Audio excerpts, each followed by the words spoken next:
দেখেন এইখানে প্রতিপক্ষ যারা নির্বাচন করতে পারে আমাদের দেশে বিগত সময় নির্বাচনগুলো প্রতিপক্ষ হিসেবে ছিল না। এই বর্তমান প্রেক্ষাপটে আওয়ামী লীগের যে রাজনীতি সেই রাজনীতি অনেকটা ব্যর্থ করেছে এবং তারা বিগত দুইটা নির্বাচনে সুপ্রিম কোর্ট আইনজীবী সমিতিতে ভোটের নামে কারচুপি করেছে, কোনো নির্বাচন হয়নি এবং বাংলাদেশের ইতিহাসে সেই দুইটা নির্বাচন খুব কলঙ্কিত নির্বাচন। কারণ সারা বাংলাদেশের নির্বাচনী ব্যবস্থা যাই থাকুক না কেন সুপ্রিম কোর্টের নির্বাচনী ব্যবস্থা সবসময় সুস্থ ছিল, কিন্তু গত দুইটা নির্বাচনে বিতর্কিত হয়েছে।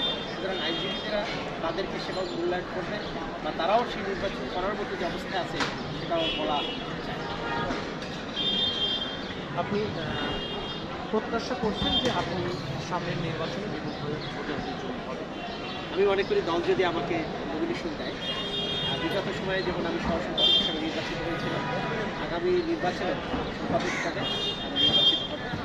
আইনজীবীরা সাথে আমার সেই আর্থিক সম্পর্ক আছে। পূর্ণাঙ্গ পরিচয় আমার নাম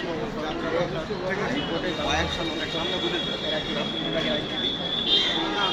22-23 সেশনের নির্বাচিত সহ সম্পাদক ছিলাম এবং বাংলাদেশ জাতীয় আইনজীবী ফোরাম কেন্দ্রীয় বইটির প্রচার সম্পাদক হিসাবে